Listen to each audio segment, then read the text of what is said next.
Trust is one of the most foundational forces shaping our lives. Yet it's also one of the most delicate. It's invisible, intangibly, and often unspoken, but its presence or absence can define how we connect, work, and build our world. Humans are social creatures, wired to form bonds and thrive through collaboration. But in a culture that prizes independence and self-reliance, we often underestimate the transformative power of trust, even though it underpins so much of our happiness and success. The truth is, no matter how capable or driven we are on our own, our greatest achievements often happen with others by our side. Yet, successful collaboration and meaningful relationships hinge entirely on trust. Without it, partnerships falter, friendships feel hollow, and teams fail to function. Think about it. Would you confide in someone you don't trust? Could you depend on a colleague if you believe they let you down? Trust isn't just a nice-to-have, it's essential. At its core, trust means believing that others are generally good, that they're reliable and capable of being counted on when it matters. For some people, this belief comes naturally. They see the best in others and offer their confidence freely. But for many, trust is harder to extend. Life has a way of teaching us caution, perhaps through betrayal or disappointment, that leaves us hesitant, even suspicious. And when trust is missing, it doesn't just affect our relationships. It shapes the way we see the world. Here's the good news. Trust isn't a fixed trait.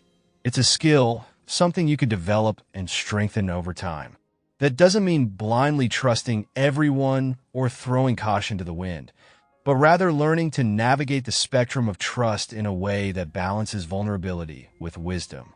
Too much trust can make us easy targets for manipulation, while too little can isolate us and rob us of opportunities for connection. But most of us, if we're honest, err on the side of distrust, often unnecessarily. Why is it so hard to trust?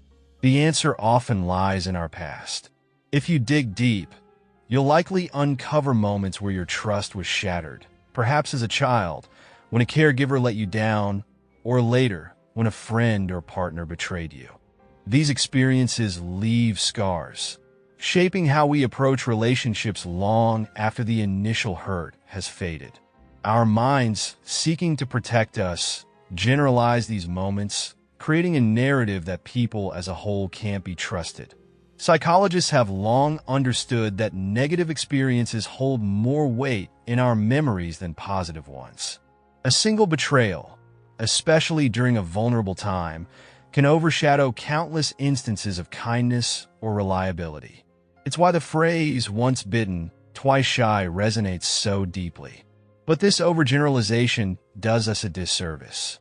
The reality is that most people are trustworthy, especially when given the chance to be. So how do you begin to rebuild trust? It starts with questioning your own beliefs. Ask yourself, is it truly reasonable to assume most people can't be trusted? Or is this belief rooted in a handful of painful experiences that don't represent the whole picture? By examining these assumptions, you might realize they don't hold up to scrutiny. From there, it's about taking action, small, deliberate steps toward trust that allow you to test the waters without diving in too quickly. Building trust doesn't mean taking reckless leaps of faith. It's a gradual process, a series of small risks that grow over time. In personal relationships, this might look like sharing something vulnerable, expressing affection without fear of rejection, or relying on someone in a meaningful way. Professionally, it could mean delegating tasks, asking for help, or stepping back to let a colleague take the lead. Each act of trust is a test, an opportunity to see how others respond and adjust your expectations accordingly. This approach works because it's rooted in balance. When someone proves themselves reliable, you can offer a little more trust than next time. If they falter, you pull back, giving less rather than more. Over time, this builds a nuanced understanding of who deserves your trust and to what degree. The beauty of this method is that it allows you to open up to new possibilities without exposing yourself to unnecessary harm.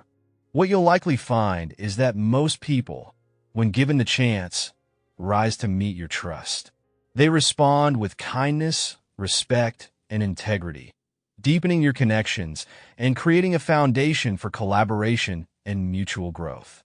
And as your trust grows, so too does your world. Relationships become richer, partnerships more effective, and life itself more fulfilling. Trust is the bridge that connects us, not just to others, but to the best version of ourselves. It's what allows us to take risks, to love deeply, and to create something greater than we could alone. By learning to trust wisely and deliberately, you open the door to a life filled with possibility. And in a world where connection is everything, that might just be the most powerful gift you can give yourself.